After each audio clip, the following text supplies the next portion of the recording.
A little bit of information about Dr. von Herrath. He is the director of the Type 1 Diabetes Center at the La Jolla Institute for Allergy and Immunology. He's also the vice president of Novo Nordisk Research Center in Seattle. He's also an adjunct professor. So not only does he do research, he teaches too. Department of Pediatrics at UCSD. His research focuses on strategies to prevent type 1 diabetes through induction of regulatory T cells, and he'll go into a lot of that information. A little bit more, and I know you wouldn't say this because you're a humble guy, but I'm going to talk a little bit about some of your accomplishments. He is the recipient of the 2008 American Diabetes Association Outstanding Scientific Achievement Award. Previous to that, the 2006 Brodsky Award from the Juvenile Diabetes Foundation, the 2007 to 2012 Scholar Award from the Juvenile Diabetes Foundation, and most recently, he was named the world's leading type 1 diabetes expert by Expertise, which is an online knowledge base of worldwide biomedical expertise in many medical conditions. So, Matthias, on behalf of the faculty, staff, administration, and students, we're honored to have you come to Mesa College. Let's give a warm welcome to Dr. Thank you. Thank you. Well, first of all, heartfelt apologies that I was late. It was one of these days. It was a bit rainy outside. That's my only excuse. But then I promised I had to get the kids. And then my wife still had to come home because then the kids were home. And then I couldn't leave before my wife was home because, well, you know how these things go. Maybe some of them. So that kind of spiraled. And then it was a bad traffic. But here I am. We don't have to do this very formal. So if I say things where you want clarifications, if you have questions, just interrupt me. So because I don't have 59,000 slides. We can also shorten the talk. We can dig deeper in certain topics, just as you prefer. So please don't be shy and interrupt me. From time to time, I will stop and ask whether you have any questions, but you're still free, just not to be shy. We are going to deal with type 1 diabetes. Type 1 diabetes, as people think, is one of the group of diseases where the immune system is responsible for attacking a cell type in your own body. These diseases in general are referred to as autoimmune diseases because of the self-attack. And to give you a feeling how this can be, these are pictures from an animal model though. When you have these swarming immune cells here, in diabetes you have the islets in the pancreas where beta cells sit that make insulin. And in type 1 diabetes, these cells are eventually being lost. And the immune system plays some role. And at least in animal models, you can model this. You see these little guys swarming around. And these big green blobs are the islets with the beta cells in there. So it gives you a little bit a feeling of the plasticity of how the immune system moves. The cells move along certain structures in the pancreas, but pretty freely. This is a 30-minute time lapse. So all our bodies are pretty well mixed with the immune system. So this you have to sort of how to figure this. It's not a stationary thing. A cell that might have been in my little finger might be in my little toe or might be in the pancreas, so we are pretty well mixed. We have a lot of water in our bodies anyways. You can imagine that's how the immune system works. There's another consideration that you have to imagine. The immune system, of course, was put in place somehow by evolution to help us with our defense function against bacteria, viruses, and so forth. And you can imagine that it was always a trade-off. For example, imagine get a flu virus. Flu virus infects cells of the lung. And now the immune system task is to get rid of this virus, right? But you already got this bugger in your cells, right? So you have maybe two ways to deal with it. One is you have an intracellular defense mechanism that lowers the virus, and there's some of them. The other one is you call the immune system in, and the immune system starts then identifying the cells that have the virus. But at the same time, as you can imagine, you start losing cells of your own body, namely those that already have the virus in there.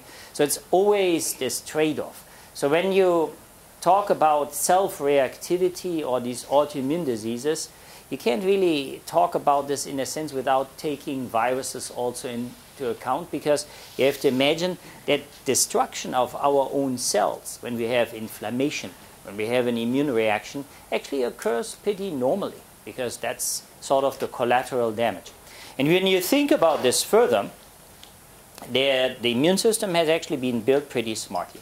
Imagine you get a severe flu and lots of cells are infected, and you make a really good immune response.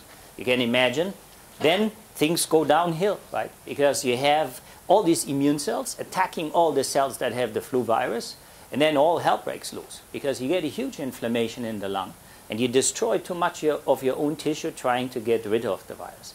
And so what usually is in place, and for the right reasons, is that the immune system makes a bona fide effort to get rid of a virus, for example, but at the same time, where it marches forward, already has put in place many, many mechanisms to take its force back, just so that the host, we as patients, as human beings, can survive, so that not the whole lung gets destroyed.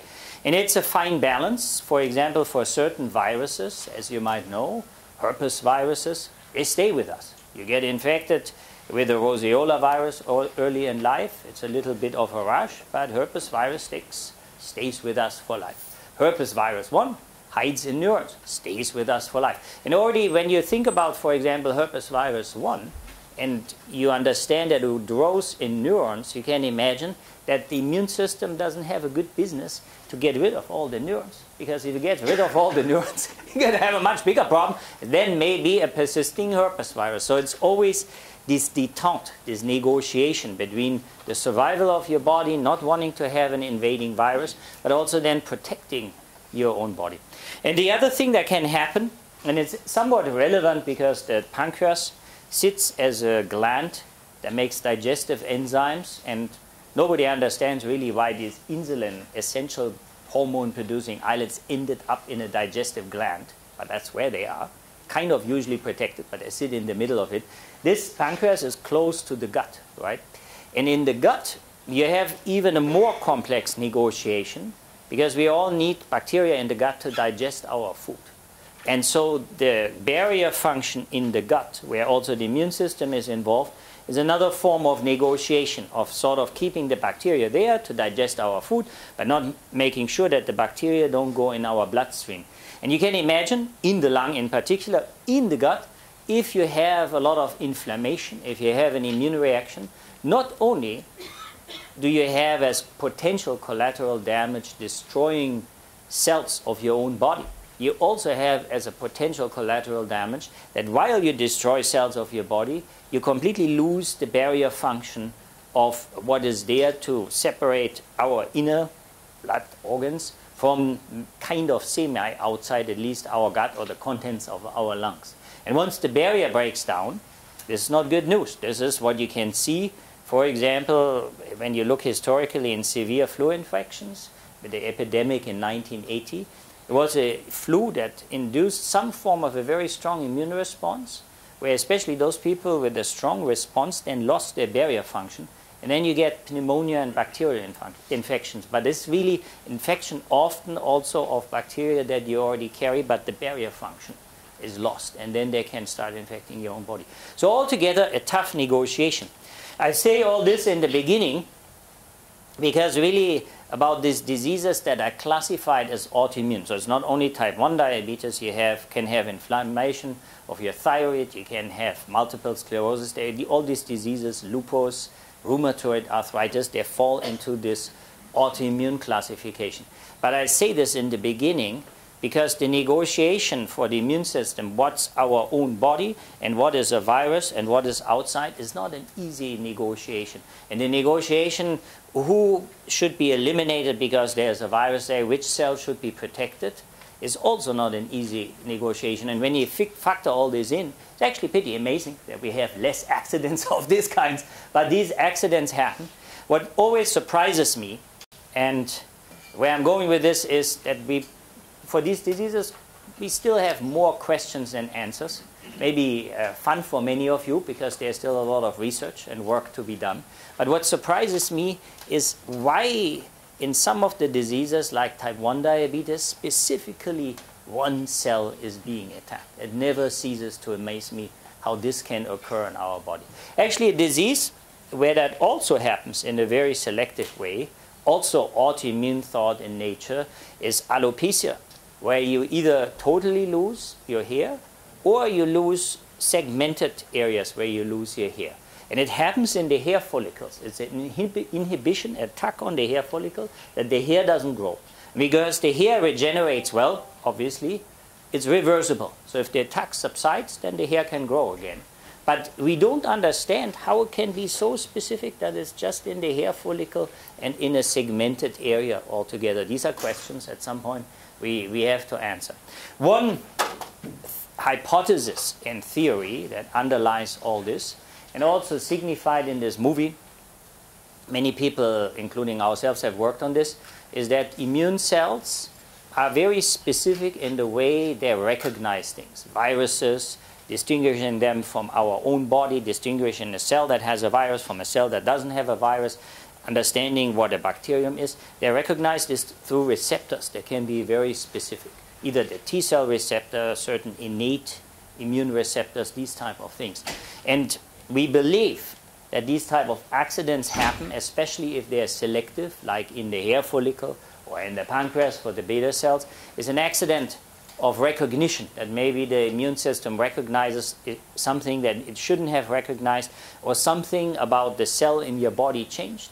And then the immune system all of a sudden recognizes this as something that is not good or foreign and starts eliminating selectively these cells. So that's how we think some of this, at least, could come together. But it's amazing. Alopecia also I find amazing because it's so selective and because the skin in a lesion with alopecia is entirely healthy. There's no rush. There's nothing happening. It's just the hair not growing. Right? And the hypothesis how that comes together is, of course, a complicated matter. So that was my introduction. Any questions about this conceptually? Because probably these concepts altogether about how the immune system works are altogether, I think, probably quite important. Also in terms of understanding how to do research on emerging topics that are not well understood. I should also put as a disclaimer, because I work for Novo Nordisk, I'm not here to advertise insulin or other products that the company makes, for obvious reasons. Right. So any question? Yes, please. Why is it only, excuse me, doctor, why is it only that with DM1, only one specific cell is being targeted and not with DM2? So that's a good question. And type 1 diabetes and type 2 diabetes can overlap to a certain extent, but they're pretty different. Where their overlap is that type 2 diabetes is often driven by a high BMI and a strong demand on the insulin production of the beta cells because of the weight situation. And at some point that becomes insufficient. Whereas in type 1 diabetes, these immune attacks are early on involved. There's type 2 diabetes forms where there's also immune attacks, and there are type 1 diabetics who have a high BMI who also have problems of type 2 diabetes. But they're essentially type 2 diabetes more a metabolic disease, type 1 diabetes more in immune disease. Now, and it's a good question because we really don't fully understand what's at the bottom of all this. Let me show you the pathology of type 1 diabetes, and this is probably important in respect to your questions. We first thought it would be one gene or some genetic defect. We also first thought it would only be one T cell or one virus and it would be a selective syndrome. But we have to conclude, after probably the last 30 years of exciting research with many false leads, you could say, by many groups, that this is a disease of many genes and many environmental factors, and maybe also more than one specific cell. So in other words, there's a whole slew of genes, 20, 30, that's probably not good to have, so not easy to correct. There's probably a whole list of environmental and nutritional things that are also not good to have. And then there's certain things composed with the immune system that are good to have. You could say it's, although immune-mediated, type 1 diabetes, it's a very multifactorial disease. But what sets it apart from type 2 is that it's not driven by a high body mass index or being overweight, but it's driven by immune reactions that at some point during the pathogenesis play a fundamental role. And how do you have to imagine how a disease like this comes together? We all like to have a clear answer. We like to say, well, this is the gene and that causes this disease. And it's true for certain things. For example, you might have read there's these mutations that lead to breast cancer, these BRCA mutations. You can measure them, and then you know you have a sky-high risk for breast cancer, and you can take action. With type 1 diabetes, it is not the case. There is only in very young kids, in certain forms for type 1 diabetes, is this familiar genes, but they do not account for the majority of the cases nowadays. Probably 80% of the cases are of this multifactorial nature, and they also occur in families where there never was a type 1 diabetes case. Right? So that's how it is. I think in terms of the environment, because it's so many factors, whoever gets type 1 diabetes, nobody should feel guilty about anything, because we don't know. There's too many factors that can filter in this. Anyways, you cannot control whether you get a certain virus infection or not a certain virus infection, how much of the virus you get, and so on and so forth. So I think the best way to explain the disease is these multifactorial things, that a certain risk builds up, right? And there have been studies about systems like this. Maybe the best analogy, at least the way I envision it, is the analogy of climate change. If you say, we all don't know how much climate change might occur, but we are building up risk factors. And as risk factors build, you create a state that is maybe not as stable. And this seems to be happening in type 1 diabetes. And as this builds up, at some point these systems flip and they go into a different state. In type 1 diabetes, unfortunately, without the beta cells and without insulin. So this is the best how we can explain these diseases. We cannot explain nowadays, if you would ask me, well, what's my individual risk? When would I have type 1 diabetes? If I tell you you have some genes or some risk factors. We cannot ascertain this at this point. We cannot describe these problems well. As much as you would say, well, climate change, so tell me when the climate change is happening. We cannot describe this as well. We can only say the risk increases for something that might be bound to happen. It might be happen soon, it might be happen later, it might be happen gradual. This is a little bit how type 1 is. You have, for example, studies, when you look at the genes even, monozygotic twins, and there is some familiar risk. One twin gets the diabetes age 4, next twin gets the diabetes monozygotic age 60. Right? So you can appreciate how big the environmental influences are and how much this can diverge and how little we can predict the disease on an individual basis. Maybe with artificial intelligence and better bioinformatics, in 10 years the situation is better, but right now this is how the situation presents itself. Yes, please. No, there's cases where one twin gets it and the other one never gets it, right? Because you can extrapolate this about the lifetime.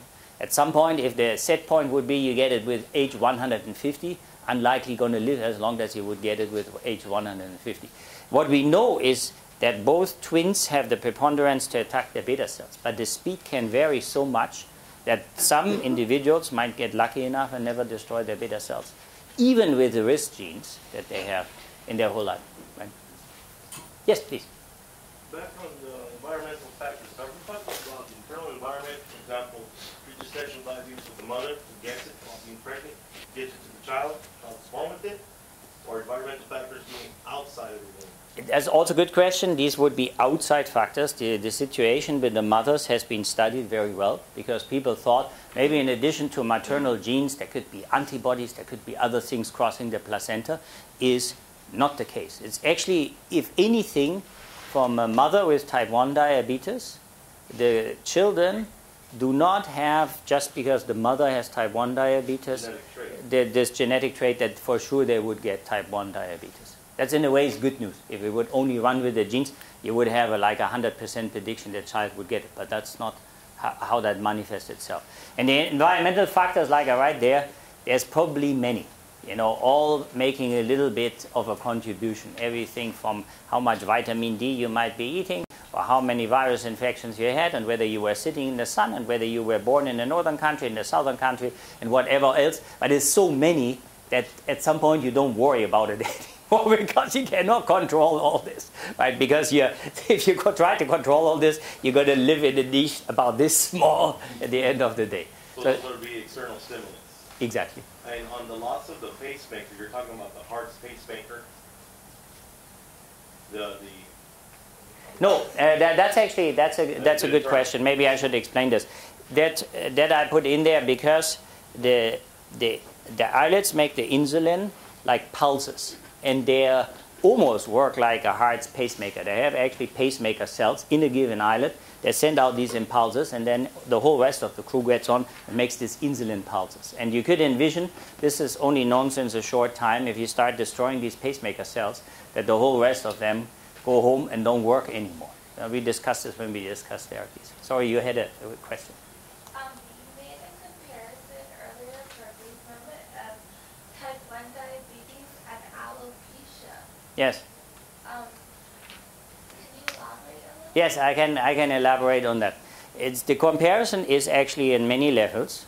The immune reactivity in the islets compared to the hair follicle looks very similar.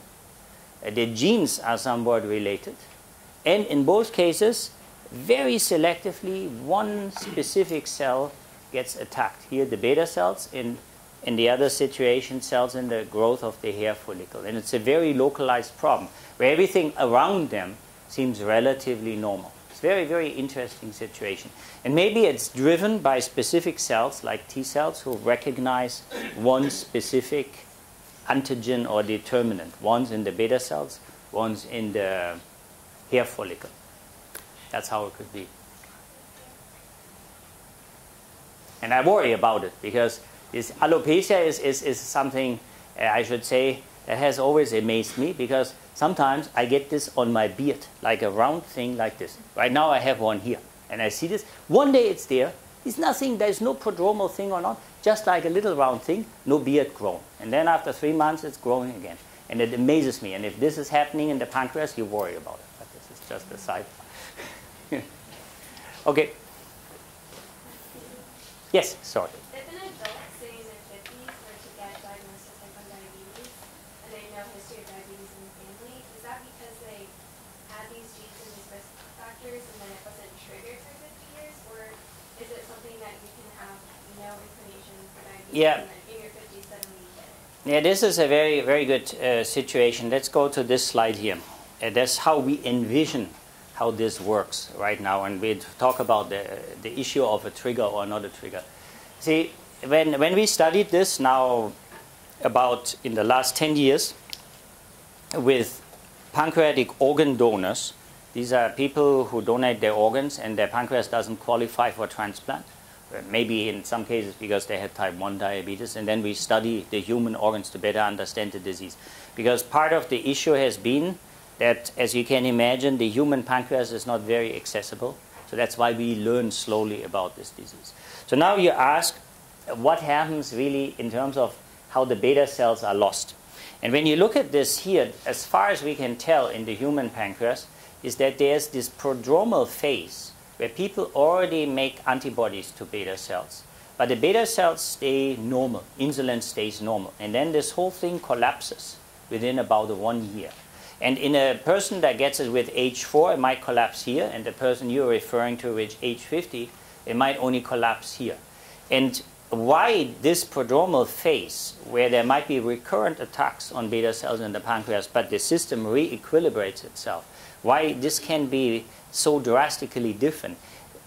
It's a bit of hand-waving. We are saying, well, it's all because we all are exposed to different environmental factors. That's why this can be so different, even in monozygotic twins who grew up in the same family. That's as far as we understand it, right? That's why I made the analogy to climate change. It's a system that seems to stabilize itself as long as it can, and then when enough is enough, the whole thing resets at the different stage because something switches around. And in this case, then the beta cells are gone, and the relatively little beta cells are left, so that you have to take insulin. And then over some years, even the little beta cells that are left are being lost. Is that pre-diabetic phase completely asymptomatic? The pre-diabetic phase is essentially asymptomatic. We can identify people in the pre-diabetic phase because we measure autoantibodies to determinants in the beta cells. So anti-insulin antibodies, anti-islet cell antibodies. So you can say it's a silent disease that is identifiable, but you don't have any symptoms. And it's actually a very important question. Unfortunately, I have it in my last slide, but we'll talk about it now, because it relates to not only it relates to the disease mechanistically, but also to finding the people who are at risk to diabetes. Because you could imagine, for various reasons, for all of us, it would be good to know whether you have a high risk for developing type 1 diabetes.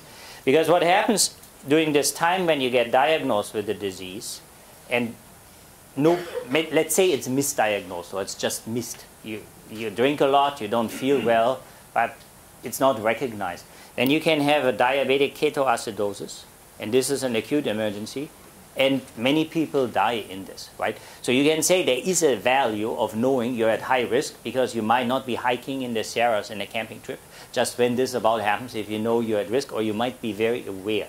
And it's also known, so there's initiatives to have these screening programs now, population-wide, because it's known that you prevent death with ketoacidosis by screening people for this. And I think the best analogy, I have it on my last slide, that I will duly skip now, is with hypertension, with high blood pressure. You can say, if you have high blood pressure, it doesn't hurt you either, right?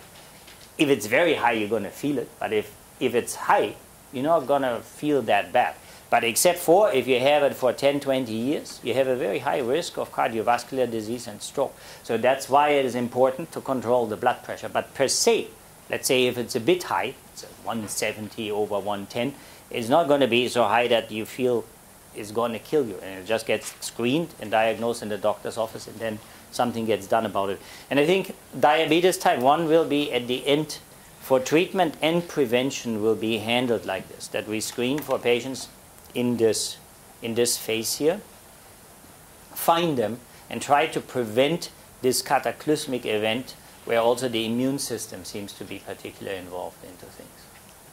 So would you screen them by testing the immune?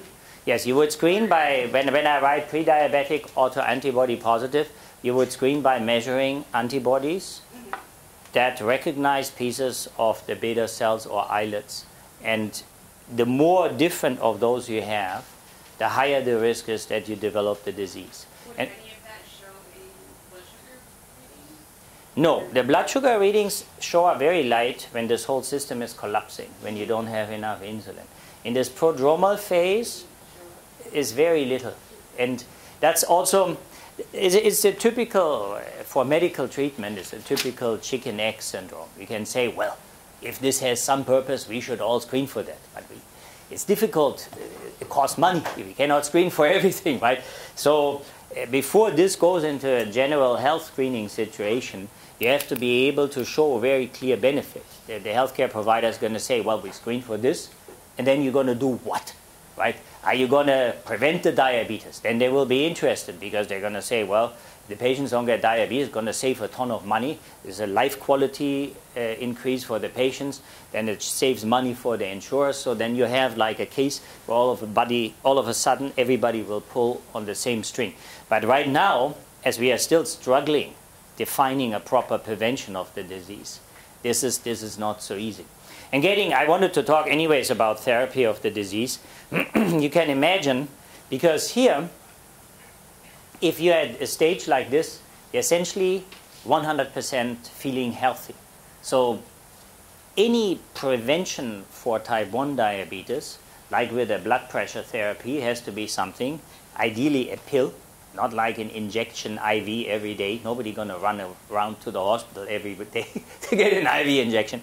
It cannot be immunosuppressive, in the sense that you then get secondary cancers or immunosuppressive side effects. And it cannot have any other major side effects. Because if you're trying to stave off a disease that over maybe 50 years doesn't give you a symptom, you're going to say, well, if I have to take a pill for 50 years, okay, maybe, but it shouldn't have any severe side effects. So striking this balance is actually probably therapeutically the most difficult thing, once we have this in place, which there's some promising things, and I wanted to talk later on about it, then this whole chicken egg system will become rolling because, as I said, then the insurers will say, oh, there might be something to prevent the disease, so it becomes even more useful to screen.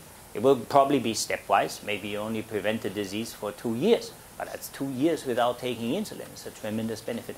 And then these things will come rolling forward. I'm really hopeful that maybe in the next 10 years or so, we're going to see things like this. And maybe easier in a way than putting beta cells back in after they're all lost. You can say here, when all the beta cells are gone, well, so no big deal. We grow new beta cells from stem cells, and then we plop them right back in, and things are good. But it's not so easy. It is not so easy in neurological disease. It's not so easy for type 1 diabetes to just plop the beta cells back in. They get attacked by the immune system again. You have to find the right location for this. Putting them in the pancreas is not as easy because pancreas, when you annoy the pancreas, you get cysts, you get pancreatitis. It's not an easy organ to deal with. So there are many hurdles. So that's why I think the disease needs to be tackled from many angles. Here, prevention, and then after onset, yes, with stem cell transplant, but it's going to take some time. You can also imagine you have a stem cell that makes a beta cell. What is if some of these get out of hand? What is if they grow unchecked? What is if they don't respond to sugar and insulin normal? And you have a much bigger problem than if you have no beta cells in your pancreas, right? So, yes, please. Blood pressure therapy as a type 1 diabetes therapy? Yeah, so I just spoke about this as an analogy that blood pressure doesn't hurt. And if the blood pressure doesn't hurt, we need to still treat it because it leads to stroke and cardiovascular disease, right? And in type 1 diabetes, having antibodies to beta cells doesn't hurt.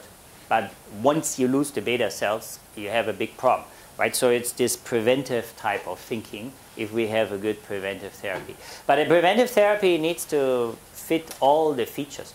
Even if you think about after onset, because we have insulin replacement, we have glucose sensors, we have insulin pumps, so the disease is manageable, right? So if you say, if I can manage my type 1 diabetes disease over decades and have a pretty good life expectancy, then the amount of risk I'm willing to take, let's say if I would get diagnosed tomorrow. Now I'm in my 50s. So I would say, well, if I have a good life expectancy, I'm not going to take anything that's going to shorten my life if I can inject insulin, right? So the bar for the safety of the therapies we develop is very, very high. There cannot be anything experimental, too immune suppressive, anything that causes cancer, none of these type of things, as you would imagine, right? Yes? So about how long, or I don't know, can you go with having it, not knowing what it is, before it starts affecting you? Essentially, when you look at these examples of some of the monozygotic twins, you can go with the risk factors and the antibodies over decades, but you might never destroy so many beta cells that it comes to the cataclysm. So this phase here, okay, this phase can be a long time, right? And it can be that in this phase, you never lose the beta cells, right? The problem is you don't know it individually. This is our big problem. I alluded to this in the beginning. If you would come as a patient and I say, well, you have some antibodies, you might get type 1 diabetes. Your next question is, well, how high is the risk? When is this going to happen? And I would have to say, no idea. You're not going to be walking home very happy. You're going to go like, great, I have these antibodies. Now I might get diabetes or might not diabetes, and this dude can't even tell me when it's going to happen, right? But that's really the reality of the matter, like with many risk factors. But it's the same thing, let's say, if you smoke. We all know that increases the risk for lung cancer. But if you ask, I say, well, I smoke 4 packs a day. You would say, well, that's a fair amount, right? I'm not smoking 4 packs a day. But you would say that's a fair amount. But then I would ask, when do I get the lung cancer? I wouldn't be able to tell me. We don't know these types of things. Maybe I'm one of those, smoke 4 packs a day, lives happily to age 100. Maybe one of the unlucky people get a lung cancer untractable with age 35. We don't know. You know, these individual risk things. It's a big dilemma in medicine, but concerns many diseases, of course. Right? Yes? Yes, please. That state that you're referring to, is that the relapsing and new passion? Yeah, we think it is a recurring attacks, and we think the reason actually it's not remitting well is because the beta cells don't grow back well. They have some features of nervous system, and the nervous system doesn't grow back well, except for in very young children. But brain plasticity sort of stops after age 2, 3, and real good beta cell growth also stops after 2, 3 years of age. So that's why when you have recurring attacks, you probably destabilize the system. And at some point, the system breaks down. Yes, please. In your research, have you been able to determine what might be an event that can cause someone that's asymptomatic to the disease to suddenly become symptomatic? Have you listed any correlations between what happens to people? We have tried with much excitement. I brought some slides about this, but I can also tell you like this. We worked on the angle of viruses, because I gave you a little bit introduction about viruses, what they do to the immune system. We worked on this for 25 years. And I actually came to the US in 1991 from Germany, and I started working on this virus immune system disease problem, back then with much excitement, because we thought we could find one virus that would set off diseases like type 1 diabetes as a hit-and-run event. It seemed like a good hypothesis. Still, if you talk about it, it seems like a good hypothesis. But the evidence that this actually occurs in humans is very, very small, right? And why is that, you can ask? Because viruses make inflammation. Why shouldn't they mess with the pancreas? Enteroviruses infect the pancreas. You can assume if you get an enteroviruses, which if you have kids, you get it probably more often than not. These viruses infect the gut, they infect the lung. They can do all kinds of things. They can infect the heart. They also will infect your pancreas. You say, well, if my pancreas gets infected, every time then I lose 50% of my beta cells. It's not happening like this. And the reason it doesn't happen like this is because whether you lose beta cells or not depends on the tropism of the virus where it grows, the strength of the infection, how much virus you got in your pancreas, if any at all, the immune response you make to the virus in the pancreas, if any at all, and the dose you initially got. And in many cases, paradoxically enough, virus infections actually correct your immune system that things like type 1 diabetes don't occur. There's been a whole slew of research studies on this so-called hygiene hypothesis, right? And that means, in a sense, that if you have some infections, you keep your immune system busy within reason, not with Ebola, but not terrible flu, but within reason, that's a good tuning event, because that's what the system should do. And in general, it keeps things at a better level than if you would live in a bubble, let's say, so to speak. And so because of this balancing function, this association with viruses and these diseases has been extremely complex. And to make the long story short, no single virus has been found.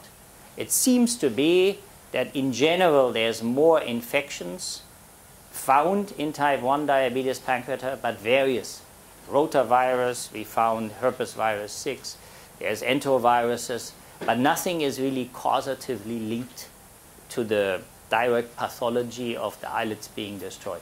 So we've been fishing. Even there's a guy in New York, Ian Lipkin, the virus hunter in the US, who always hunts for new pathogens. And he got recent onset samples, and he found zilch in terms of a culprit. So that's where we stand. And I'm disappointed, because I worked on this for 25 years, but we have not been able to nail a culprit at this point. It would be nice.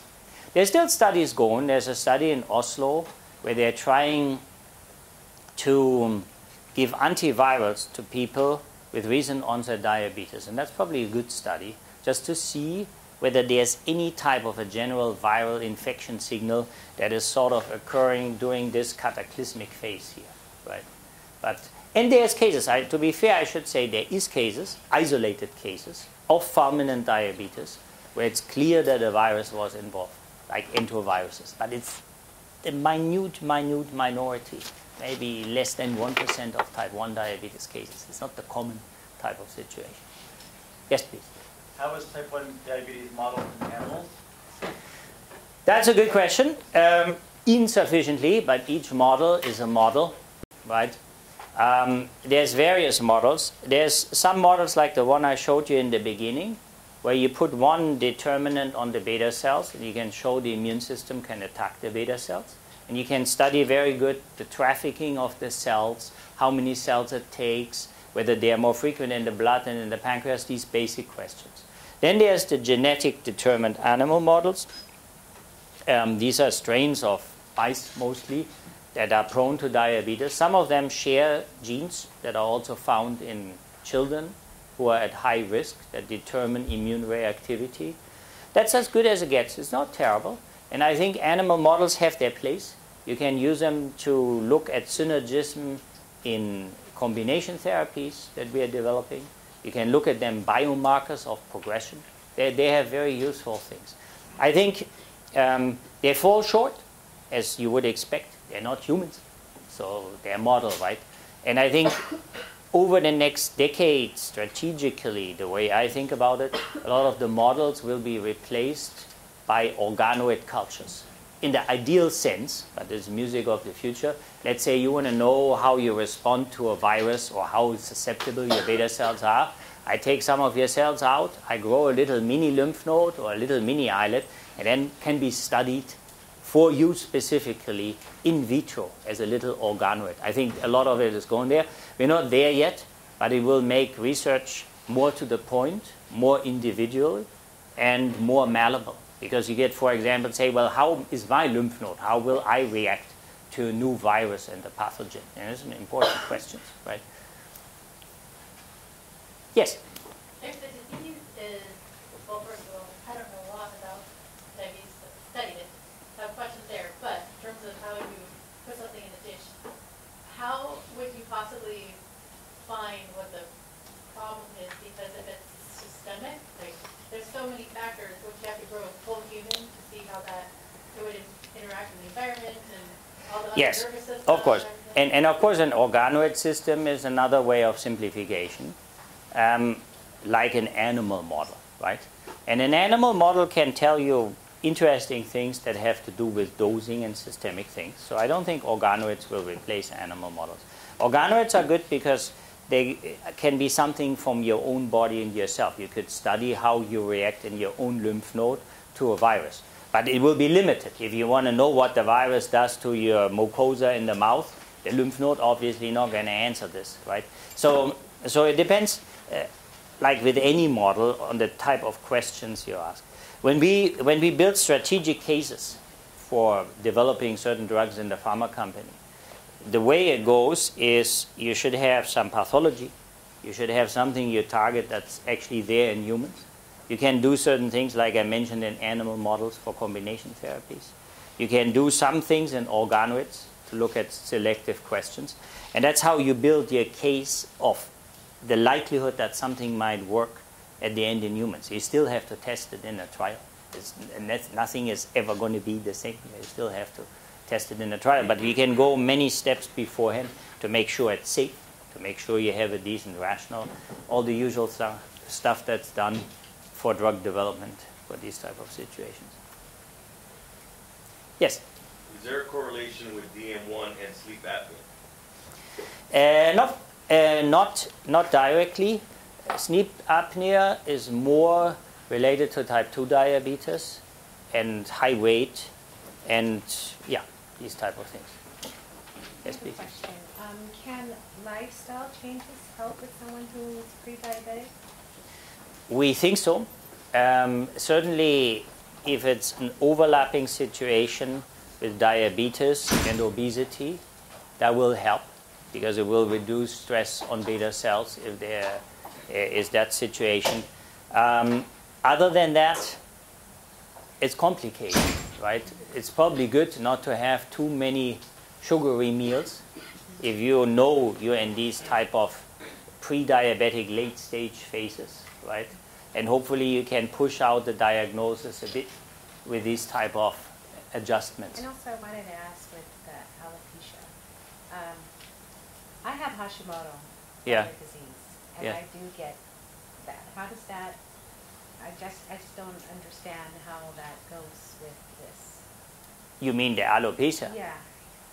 I thought that was a thyroid disease. Yeah, the one is a thyroid disease, but it might be that some of these diseases, when they occur together, for example, celiac often occurs with type 1, and there's a certain overlap of type 1 diabetes and thyroid disease. So when these diseases overlap, this could be that the tuning of the immune system in these people is such that certain cells that react with, like the beta cells or the hair follicles or the thyroid gland, are not as well controlled, and that's how they hang together. What is hard to understand for all of us, it's not like you get all of the diseases. It's not like you get MS and thyroid and celiac, and it's like one syndrome. That's not how the clinic is. They're actually quite distinct, right? And in this respect, we don't fully understand. It's a mixture of cells being not fully controlled, but also the specificity of the cell that is not fully controlled. That's as much as we can understand it at this point. So it's both the specificity of the cell membrane and the cell itself? I think it's both the systemic control of keeping a cell in check, and it's also the specificity of the cell recognizing a determinant on your target cell, like what I showed on this first movie on the slide, a little bit like that. I think that's as far as we can say. There's other factors I wanted to show. Can you see it? Like when it's happening, can you see it in a model? Like can you see the little cell attacking the cell? Yes, that you can see. This first video I showed you, when you zoom in, you can see immune system cells that are cytotoxic attacking beta cells and then blowing up. That's a process that takes about 20 minutes when they see their cognate thing. The one who actually has made the best movie about this, which is quite impressive, and he even put some music to it, is my former mentor, Michael Oldstone. So, like Oldstone, you can look him up. He's a famous virologist, and he studied this killing of cells that are infected with the virus. And he then made a movie about the whole thing. And it's impressive to see. The cell comes, the target cell sits here, it gets this kiss of death, and then the whole thing implodes. It's quite impressive to see. It's impressive. Yeah, it knows what receptor it is. And it illustrates, it makes you understand when you see this. So you can look him up also. He's a very, very good researcher. Maybe I'm biased. I learned from him, but I'm... So they don't know for research. They travel around, they mix, they see each other, they encounter each other, they see the cell and the cell that's attacking. Yeah, and then beta cell gets this kiss of death, and then the beta cell is history. And then the attacker can move on after 20 minutes to the next one. So you can appreciate from that one cell that's unchecked can do a lot of damage. Which cell is it? We think the most important cell in the beta cell destruction is a cytotoxic CD8 cell. There's many of them in the islets, and they recognize things with their receptor. Cytotoxic CD is in CD8 cell. CD is a marker from... It's like the immunologists like to categorize things. So it's surface marker number 8, whatever, you know.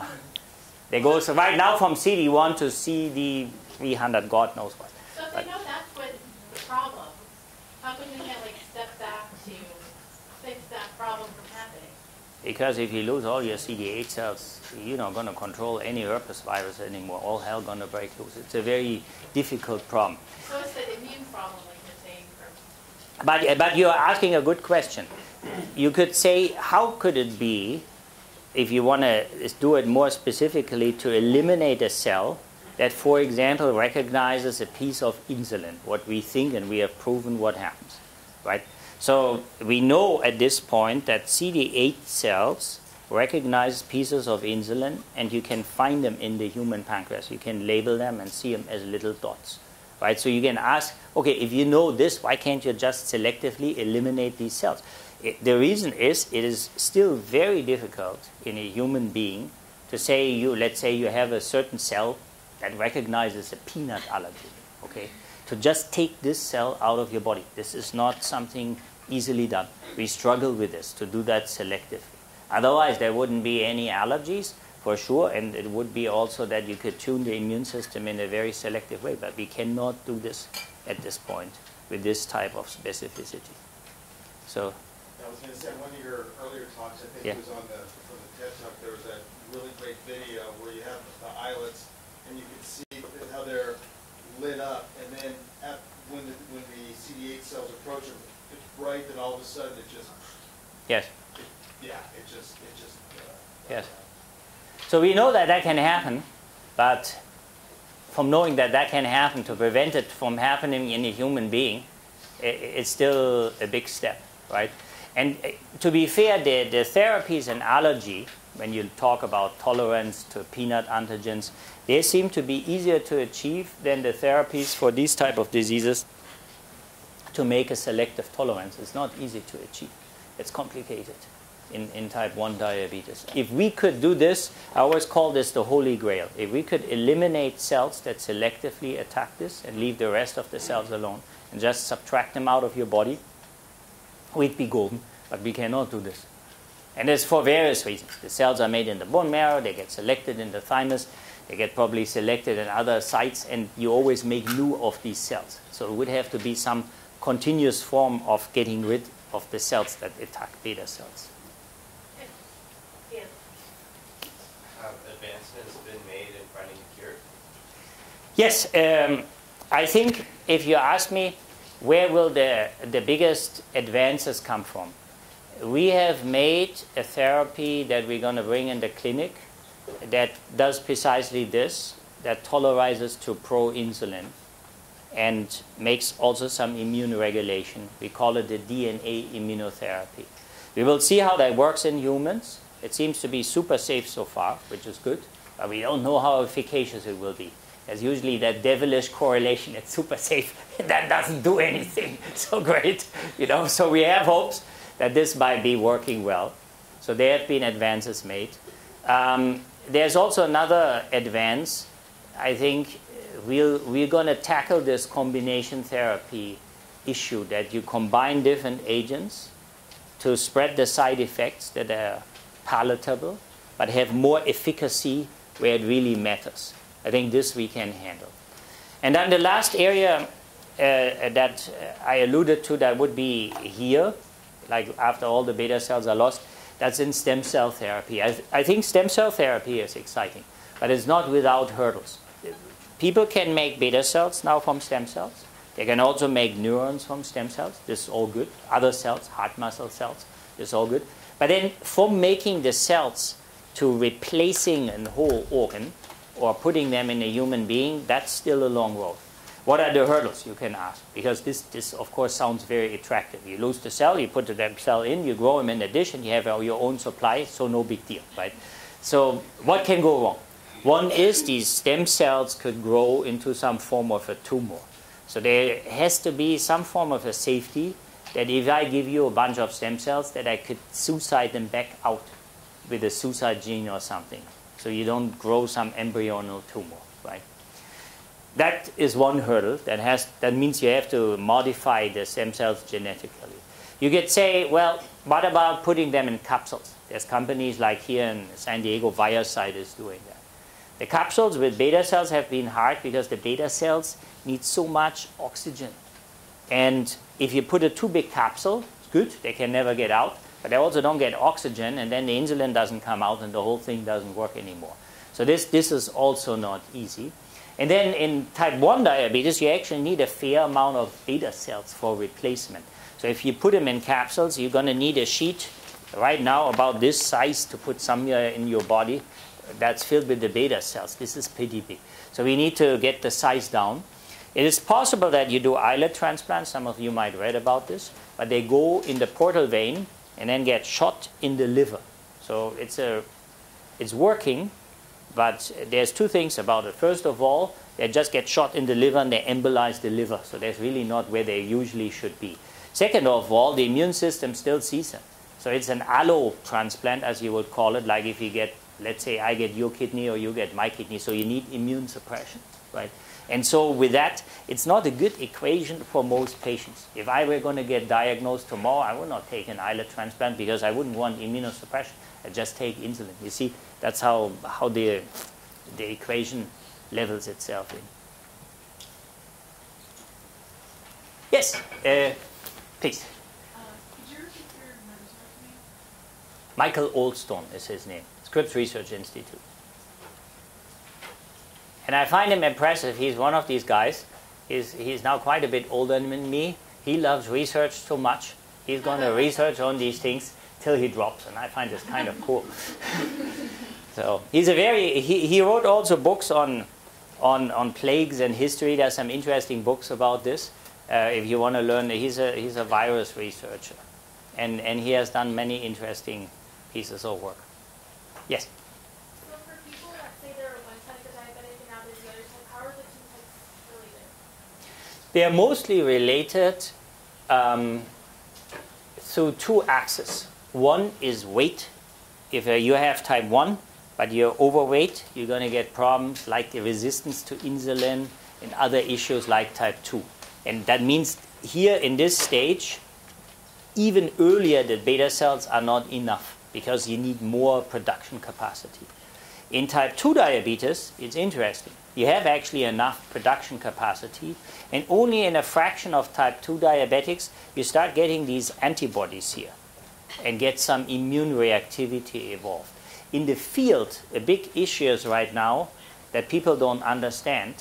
They say, well, in type 2 diabetes, if you stress your beta cells, because let's say in the worst case you have a BMI of 60 or so, and you stress the beta cells a lot, right? So then why doesn't everybody get these antibodies and the immune reactivity, but doesn't have? And then you can turn the question around and say in type 1 diabetes, people get this, so it's not just the disease of beta cell stress, because essentially everybody with type 1 diabetes gets these antibodies, right, for the recognition. Yes, please. You mentioned, Dr. von Herrath, that DM1 can go as long as decades. Is that without the risk of diabetic coma to DM1s, or does that apply to? So this, to be clear, this phase here, before you get diagnosed, can be decades. The thing is that if you build up these antibodies, your risk becomes more. The more antibodies you have, the higher the risk is. And we usually don't screen for that because we have no approved prevention therapy at this point. When you have 3 antibodies, your risk of getting type 1 diabetes is about 90%, okay, within a given time frame. In this case, probably even in 5 years.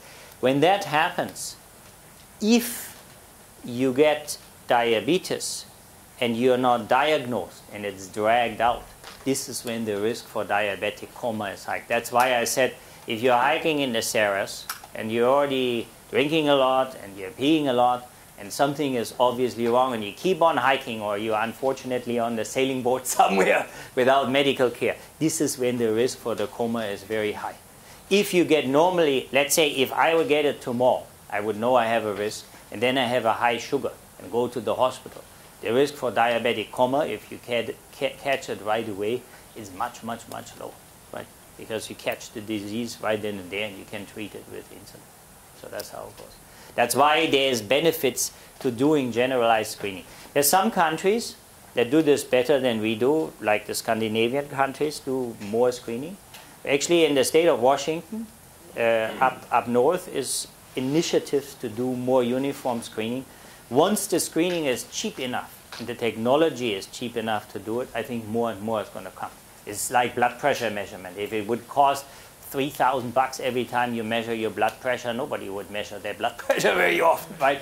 But because it's fast, easy, and cheap, and you can even do it at home, then it becomes much more palatable for all of us, and we can also check on it ourselves, right? And so some of these things have to move that way. So I was going to ask you, so getting back to your research with the immune system,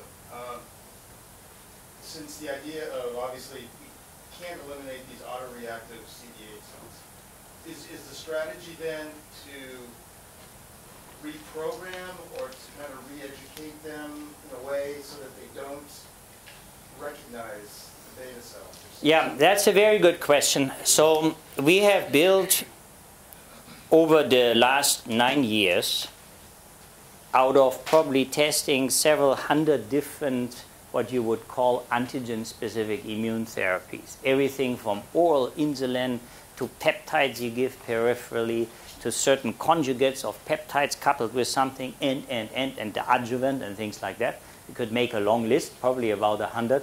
We have identified with our prioritization algorithm experimentally and mechanistically this DNA immunization we have developed, right? And you can then ask, so how does this work mechanistically? In the animal models, there's two things that have been identified. One is a direction of the CD8 cells. They can kill beta cells that are pulled away from the pancreas.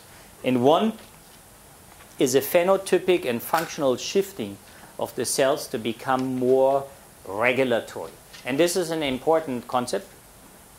People think, and we come with that back to the beginning of my lecture in a sense when I said when the immune system makes an immune response, it always puts something in place to take it back. So it's very intriguing. You make a response to flu, and you actually make also regulatory immune cells that take that response back. So that as a safeguard, the immune system says, well, I'm going to try here, but too much won't be good, so let's see how far I can get, and then I take it back real fast if it gets too bad for the individual. And these regulatory cells that are natural part of all immune responses, I think we can harness in type 1 diabetes to hopefully take these attacks in the pancreas back.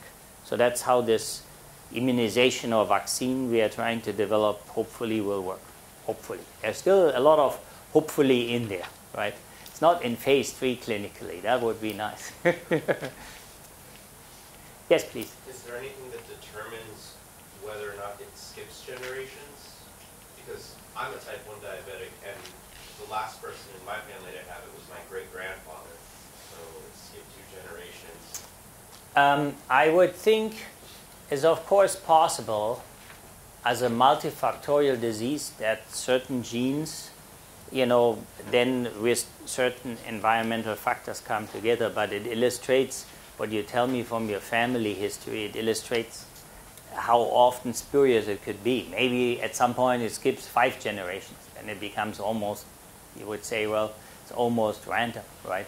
In my wife's family is this interesting thing. Her father had a diabetes when he was 63, and he was very, very lean. So it's probably some form of a very late onset type 1 diabetes. And now her brother has us with 50-something. And she had a gestational diabetes, but after gestational diabetes went back to normal. So these things are very, of course you worry about these type of things, but it is as spurious as I said in the beginning. It's not a heritable disease where you say, okay, you have now 4 children, out of your 4 children, 4 out of 4 will get it. It could as well be that 0 out of 4 will get it.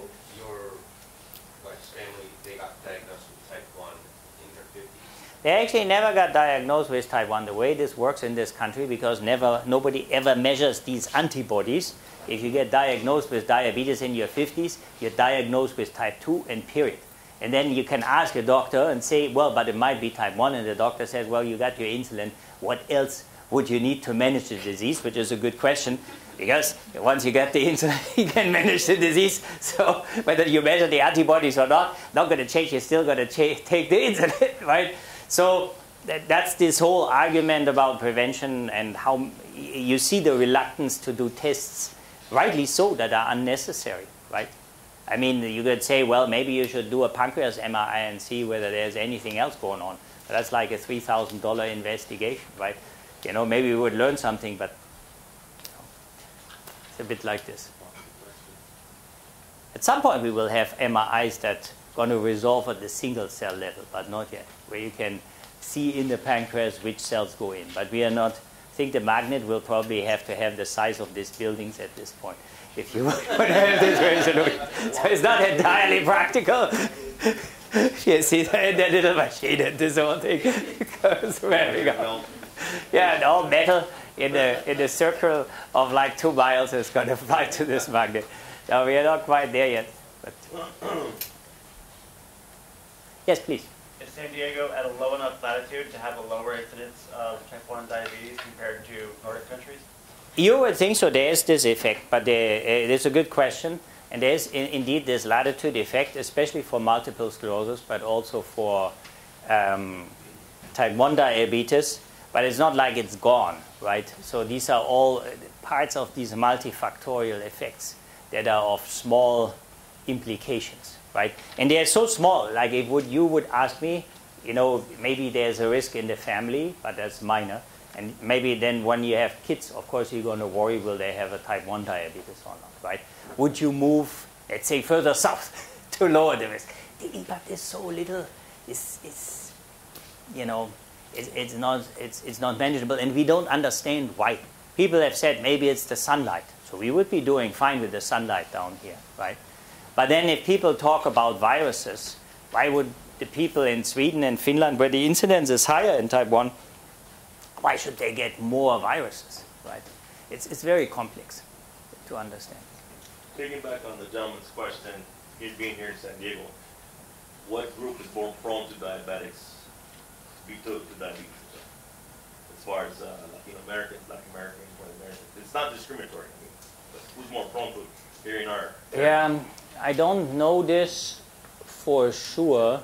I know that there are certain groups, like the native Indian populations in state Washington, there the proneness to type 2 diabetes is very high. The other numbers, I don't want to tell you the wrong thing, I don't have on the top of my head. But there are differences, sometimes major differences, like the example I gave you, but I don't know the minor differences by heart. How are we doing time-wise? We're fine. You guys are still game, right? Yes, but we are coming to 8:30, and I'm slide number 3. But look, that's a good news. That's a good news. And we actually spoke about everything. You asked the right question. We spoke about all the things I wanted to speak about. So there's nothing hidden in there that you really missed. Unless you've got some slides that look, flashy slides or anything. No, my most flashy slide, I put in the beginning. That was my cool movie, and that's about as good as it gets. And I didn't. And that's where the cells are migrating and finding the beta cells. But that's the kiss of death. The kiss of death occurs somewhere in there when they go in there. And 20 minutes. Yes, but this is a conglobulate of cells, so you don't see a single cell dying. But this is an islet, yeah, which is many cells. But the real kiss of death, you got to see that video from Michael Oldstone. You're going to enjoy this because the cell under attack, it even looks terrible when it dies. So it gets this kiss of death, and then it sits there, stunted for a while, and then it makes these blebby things from its membrane, and the whole thing just disintegrates in front of your eyes. It's a pretty interesting move. And there's no doubt when you see that cell is gone right then and there, right afterwards. So, yeah. Yes. You have studied this disease for a long time, and for maybe 4.5 with this for a long time. Have the cases of type 1 diabetes really have increased through the years? Like probably some years ago were less cases than now because. Yes. For many different environmental factors and things. Yes, the cases of type 1 diabetes are increasing. It's not uniform for all age groups. There's now more type 1 diabetes in adults, maybe because we find the disease better. We are a bit more alerted. We don't give everybody the stamp of type 2 diabetes if they are above a certain age.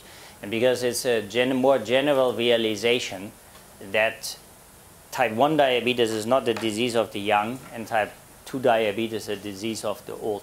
But they are different diseases, and they actually can occur at all ages. If you have a high BMI, you can also get a type 2 diabetes if you're a young child, as much as you can get a type 1 diabetes in your 50s, right? In general, like many things, if you get it later in your life, the disease form, in general, is milder, but not in every case. Maybe because the beta cells get destroyed a little bit slower, and so on and so forth, but you still need insulin at the end of the day. In general, it's also, if you preserve some insulin, which happens in many patients, the management of the disease is slightly better. So we're working on therapies at least to preserve some insulin, that the beta cells stay around longer. We're looking particularly right now, that might be interesting for you, at the role of GLP-1 drugs, whether they can do something with preserving the beta cells, but we don't know for a fact yet. These are, of course, things that are interesting because side effect profile would be more palatable than immunosuppressing, right? So we have to see. So we have to learn these type of things. Yes, please. What's the difference, or if there's any correlation between low blood sugar and type 1 diabetes? Because my grandma has type 1 diabetes. My mom, doesn't. She goes to the doctor and say she doesn't. But she has this thing, and I have it as well, where like every 2 hours you have to have some sort of either efficient food or just like a piece of chocolate where we start to shake and things like that. This is very inter-individually different. So the management of type 1 diabetes is not easy. It's easier for some people than for others. It's very divergent individually. And you can imagine in type 1 diabetes that when you adjust the insulin to keep the sugar in a proper level, which you have to do to prevent long-term complications, which can otherwise be severe, which is vascular problems, eye problems, kidney problems, and so forth in type 1 diabetes, also in type 2. When you adjust the insulin, if you give too much insulin, the sugar goes too low, which is not good. But if you go too easy on the insulin, then the sugar will be too high. And this type of detente and need to monitor all the time where your sugar is for the patients difficult. It also means you never get a vacation from this disease, and it's by no means an easy feat. If it were so easy, just to put a sensor on and a pump on and this thing would regulate itself, then probably we wouldn't work so intensively finding a cure for this disease. But it's not an easy type of a situation altogether to adjust this properly. During the day, with meals, and also during the night, so you have even level. The technological advances have helped, like the glucose sensors that continuously measure glucose have helped, and also the pumps that you can adjust with certain algorithms. But also there, individually, they don't work for everybody. There's many individual preferences, whether you have a pump, want to have a pump with a port, or you prefer to inject the insulin. It's individual decisions how to manage the disease. And it's not easy. It's very, very difficult. And it's a lifelong process that you have to deal with the disease altogether. That's why we are working so hard to find something to alleviate that situation. Yeah? It's my mom, my aunt, and even me, because we get that reaction of shaking and just kind of, it's really bad. If you get that reaction, does that mean we're on our way to like type 2 where we need some sort of sugar? Or is it getting close to pre-diabetic, or is it something you can't really tell? I think what you would know is when you measure your sugar, then you can know whether you're on the way to develop type 2. That's pretty accurate. And they measure also what's called HbA1c, which is a pretty good marker of how high the sugars have been in the past. It's sort of a history marker because it's sort of a memory of high sugar levels. That's maybe the best explanation for that.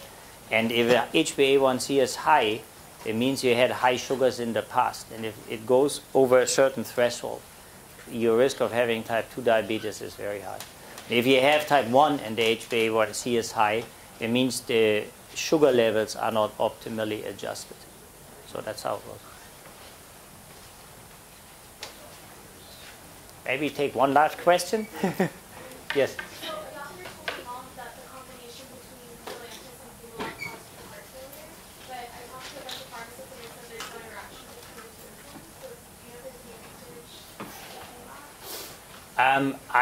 I'm not aware that any of the insulins that are out on the market in general from any of the pharma companies would cause a heart failure.